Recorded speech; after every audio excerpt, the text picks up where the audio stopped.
अस्सलाम वालेकुम फ्रेंड्स। आज मैं आपको इस वीडियो में बताऊंगा सैलरी स्लिप बनाना।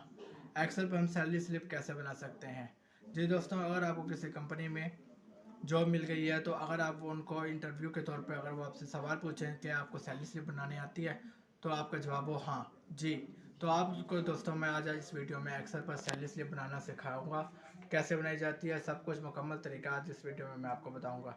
अगर आप मेरे चैनल पर नए हैं तो वीडियो को लाइक करें, सब्सक्राइब करें, बेल आइकन के बटन पर क्लिक करके आल के बटन पर लाजमी क्लिक करें ताकि मेरी वीडियोस की नोटिफिकेशन आप तक आसानी पहुंच सके। तो चलिए वीडियो को स्टार्ट करते हैं। Let's start. जी दोस्तों, हम आ गए अपने कंप्यूटर की स्क्रीन पर और हम जाएंगे अपने माइक्रोसॉफ्ट एक्सेल में।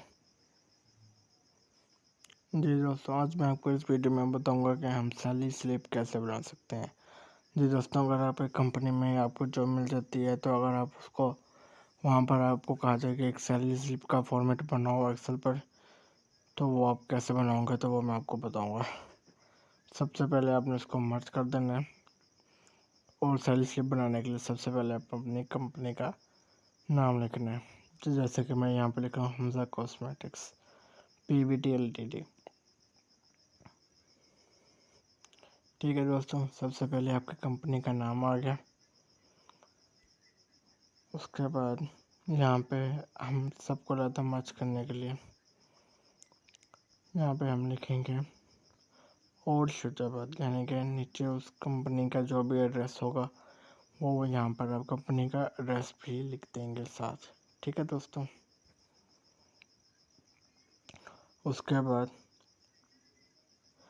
कंपनी का नेम आ गया, उसका एड्रेस आ गया। फिर आप वो फॉर्मेट का हेड लिखेंगे जो आप फॉर्मेट बना रहे हैं। जैसे कि मैं फॉर्मेट बना रहा हूँ अब हम सैलरी स्लिप, तो आपने सैलरी स्लिप का हेड भी साथ दे देना है ताकि पता लगे कि ये फॉर्मेट है क्या चीज़। फॉर्मेट के नाम से ही हमें पता लगेगा ना कि फॉर्मेट कौन सा है पूरा। ठीक है दोस्तों, हम इसका फ़ॉन्ट साइज़ वगैरह चेंज कर देते हैं। एरियल इसको थोड़ा सा बड़ा कर देंगे और बोल्ड कर देंगे और हम इसको थोड़ा सा ज़रा मैनेजेबल बना लेंगे ताकि दिखने में अच्छा लगे हमें। इसको हम बॉर्डर भी लगा देंगे और इसमें हम थोड़ा सा कलर कर देंगे ताकि ये दिखने में हमें और भी प्यारा सा लगे।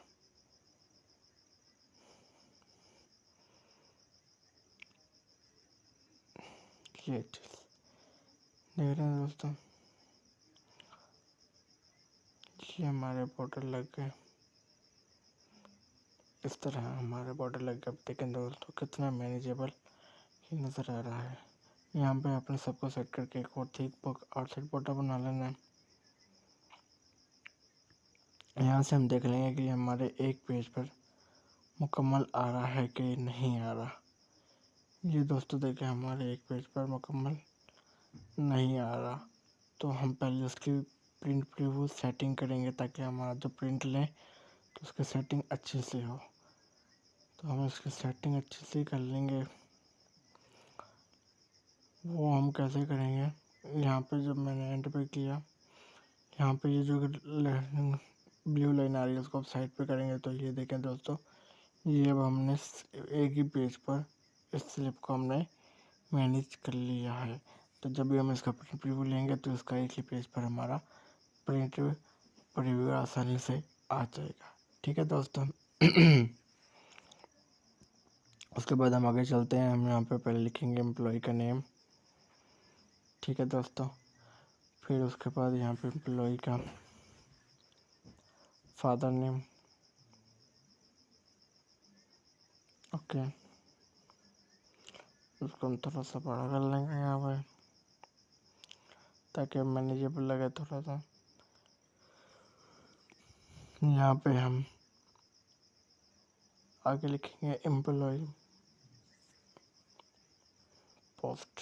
एम्प्लॉय पोस्ट क्या है, क्योंकि सैलरी हम पोस्ट के हिसाब से देंगे ना, तो इस सैलरी स्लिप पे ये एम्प्लॉय के जो डिटेल्स होंगी वो हमें मेंशन करनी होगी कि एम्प्लॉय कैसा है, कौन सा है, तो वो हम ये फॉर्मेट बनाएंगे।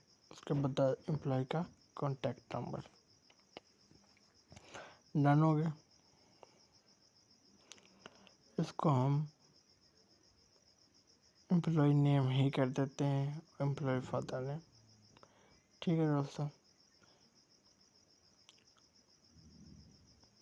बाकी यहाँ पे हम इसके आगे थोड़ा सेमीकोलन डाल देते हैं ताकि ये देखने में हमें और भी अच्छा लगे। और ये देखने में जब हम इसका प्रिंट प्रीव्यू लें तो ये सेमीकोलन डाल ले होंगे तो इसमें हमें बहुत ही मैनेजेबल और बहुत ही अच्छा लगेगा। ठीक है दोस्तों, हम यहाँ पे एक लाइन और इंसर्ट कर लेते हैं और इनको मार्च अक्रॉस कर देते हैं ताकि ये दोनों में बहुत ही अच्छा लगे। ये अपनी अपनी लाइन में मार्च अक्रॉस करने से मैंने आपको पहले बताया कि ये अलग-अलग हो जाएगा मार्च अक्रॉस करने से। ठीक है दोस्तों, लेकिन है ना, आपको समझ तो आ गई होगी। उसके बाद हम यहाँ पे एम्प्लॉय का नेम भी लिख देते हैं और एम्प्लॉय का फादर नेम भी लिख देते हैं। ठीक है दोस्तों,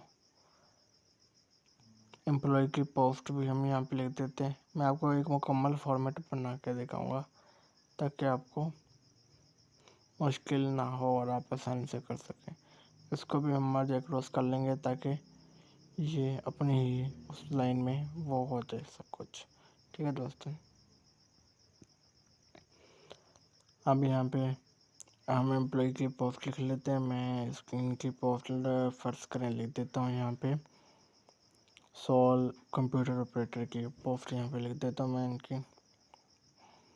ठीक है दोस्तों, उसके बाद कॉन्टैक्ट नंबर भी मैं अपने से ही दे देता हूँ। कुछ ही फॉर्मेलिटी के लिए मैं आपको ये बता रहा हूँ कि आपने इस तरह किसके सैलरी स्लिप के अंदर डाटा एंटर करना है। ठीक है दोस्तों, अब ये हो गया हमारा ऊपर का, तो हमारा सेटअप जो था वो मुकम्मल हो गया। अब हमने थोड़ी सी यहाँ पे साइड से लाइन रोज जो हैं वो इंसर्ट करेंगे ताकि हमारा फॉर्मेट थोड़ा सा, क्योंकि हमारे फॉर्मेट में बहुत सी डिटेल्स होती हैं तो हम उसके हिसाब से बनाएंगे। ठीक है दोस्तों, यहाँ पे हम लिखेंगे इनकम, यहाँ पे हम इनकम का हेड दे देंगे। यहाँ पे हम लिखेंगे बेसिक इनकम। बेसिक इनकम इनकी कितनी है। ठीक है दोस्तों, उसके बाद हम इनकम में ये विंडो का बटन प्रेस हो गया मुझसे। उसके बाद हम यहाँ पे लिखेंगे एक्सपेंस, इनका एक्सपेंस कितनी है।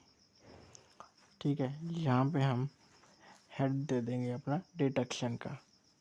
डिडक्शन में कितनी उनकी इनकम में से कितना उन्होंने, मतलब कि हम डिडक्शन में हम कुछ भी लिख सकते हैं, एडवांस लोन लिख सकते हैं या कुछ भी सोल कुछ भी डिडक्ट हो सकता है। ठीक है दोस्तों, लोन हो गया यहाँ पे हमारा, जैसे कि मैंने आपको बताया। उसके बाद एडवांस हो गया, लोन भाई ले लेते हैं हम बाद दफ़ा कंपनी से कि हमें लोन चाहिए या हमें एडवांस चाहिए, सैलरी एडवांस चाहिए तो हम सैलरी से डिडक्शन करवा लेंगे। तो इसका मतलब ये होगा आपका। ठीक है दोस्तों, उसके बाद यहाँ पे हम लिख देंगे बेसिक इनकम हो गया हमारा, एक्सपेंस हो गया और यहाँ पे हम हमारी हो गया ग्रोस पे। ठीक है दोस्तों, इसी तरह हम यहाँ पे भी ये इसी का टोटल लिख देंगे ताकि हमें ओके हो। यहाँ भी हम gross GROSS gross deduction, spelling मेरी उम्मीद है कि सही होंगे, डिडक्शन DT हाँ सही है। ठीक है दोस्तों, इसको भी हम थोड़ा सा मैनेजेबल कर लेते हैं। उसके बाद हम यहाँ पे बॉर्डर अप्लाई कर देते हैं ताकि ये देखने में हमें और भी। दोस्तों हम यहाँ पे बॉर्डर अप्लाई कर देंगे। बॉर्डर अप्लाई करने के बाद यहाँ पे हम इसको देख लेंगे कि ये हमारा एक पेज पे आ रहा है कि नहीं आ रहा। ये जो ब्लू लाइन है हम इसको दोबारा साइड पे कर देंगे तो, और हम इसको एक पेज पे हम वापस ले आएंगे। तो हम जब भी प्रिंट प्रीव्यू करेंगे तो ये एक पेज पे ही हमें प्रिंट प्रीव्यू करेगा। ठीक है दोस्तों, उसके बाद यहाँ पे आपने लिखना है एम्प्लॉय सिग्नेचर, क्योंकि जब हम सैलरी देंगे और ये सैलरी स्लिप उसके रखेंगे तो वहाँ पे हम इनके सिग्नेचर लेंगे ताकि कल से कुछ मसला ये ना हो कि एम्प्लॉई कभी भी आपका कह सकता है कि मैंने तो सर आपसे सैलरी ली नहीं। अगर हमारे पास इस चीज़ का रिकॉर्ड होगा, अगर उनके साइन हुए होंगे, कल से कोई भी ऐसा मसला हो सकता है खुदा ना खास्ता, तो आपके पास रिकॉर्ड हो कि भाई आपने ये देखें आपके साइन हुए हुए हैं, तो लिहाजा आपने यहाँ पे हमसे सैलरी ले चुके हैं। ठीक है, ये एक रिकॉर्ड के तौर पे सिग्नेचर की हम यहाँ पे लिखते हैं।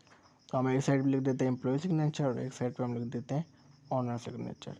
ये डैश लाइन मैंने कैसे डाली है, आप शिफ्ट का बटन प्रेस करके साथ ही माइनस प्रेस करेंगे तो ये लाइन आप इस तरह डाल सकते हैं। ठीक है दोस्तों, उसके बाद यहाँ पे आप लिख देंगे टोटल, क्योंकि अब हमने टोटल देखना है ना, टोटल इनकम हम कितनी देंगे, तो टोटल इनकम हम यहाँ पे लिख देंगे और इसको भी हम यहाँ पे भी बॉर्डर अप्लाई कर देंगे। ये भी हमारा यहाँ पे भी बॉर्डर अप्लाई हो गया और इसको हमने बोल्ड कर दिया। ठीक है दोस्तों, उसके बाद अब यहाँ पे मैं बेसिक इनकम लिख देता हूँ 30,000। उसके बाद मैं यहाँ पे एक्सपेंस लिख लेता हूँ 2,000 और इनका मैं टोटल कर देता हूँ। टोटल करने के मैंने आपको 2 तरीके बताए थे, या तो आर इज इक्वल करके सम का फार्मूला अप्लाई कर लें, या इज इक्वल सम लिखकर, दोनों तरीके से आप सम फार्मूला अप्लाई कर सकते हैं। इसी तरह सेम में अगर उन्होंने लोन लिया होगा तो आप लोन में उनकी रकम ऐड कर देंगे। ठीक है दोस्तों, अगर ये उन्होंने एडवांस लिया होगा तो एडवांस की जगह आप उसकी रकम ऐड कर देंगे डिडक्शन वाले खाने में। ठीक है, अब मिसाल के तौर पे मैं आपको यहाँ पे करके दिखाई ही देता हूँ, लेकिन ऐसा नहीं होगा। यहाँ पे हम फार्मूला नहीं लगाएंगे, हम यहाँ पे लिख लेंगे कि कितनी डिडक्शन हुई है, यानी कि कितना इन्होंने लोन लिया है कंपनी से। तो हम वो कंपनी से हम लोन ले लेते हैं या एडवांस ले लेते हैं, कुछ भी अगर उन्होंने लिया होगा तो आप इन दोनों खानों में कुछ भी, अगर नहीं लिया होगा तो आप नहीं लिखेंगे, तो सेम सिंपल ही ये आपकी आ जाएगी। ठीक है दोस्तों, ग्रोथ डिडक्शन यानी कि आपके फिर कुछ भी नहीं होगी। अब मिसाल के तौर पर मैं यहाँ पे फर्ज करें लिख देता हूँ कि इन्होंने 1,000 रुपया कंपनी से लोन लिया था और 5,000 इन्होंने एडवांस लिया था, तो टोटल 6,000 हो गया। तो हमने ये इसकी टोटल कर दी। अब यहाँ पे हमने जो टोटल अमाउंट पे फार्मूला लगाना है वो क्या लगाना है, इज इक्वल ग्रोस पे माइनस ग्रोस डिडक्शन। तो ये 20,000 हमारे पास यानी कि आ गया है। ठीक है दोस्तों, सॉरी 25,000 आ गया। 6,000 माइनस हुआ, 32 में से 6 गया तो कितना बचा, इतना ही बचा और इसने देखें जवाब दोस्तों सही है। तो ये हमारा आज का लेसन था कि हम किस तरह अपनी सैलरी स्लिप बना सकते हैं। तो इसको भी हम बोल्ड कर देंगे ताकि ये दिखने में हमें अच्छा लगे। ठीक है दोस्तों, इसको हम थोड़ा सा साइज़ बड़ा कर देंगे। तो देखें दोस्तों, आप इस तरह अपनी सैलरी स्लिप बना सकते हैं। अगर आपको मेरी वीडियो अच्छी लगी हो तो वीडियो को लाइक और सब्सक्राइब लाजमी कीजिएगा। ठीक है दोस्तों, ओके, अल्लाह हाफिज़।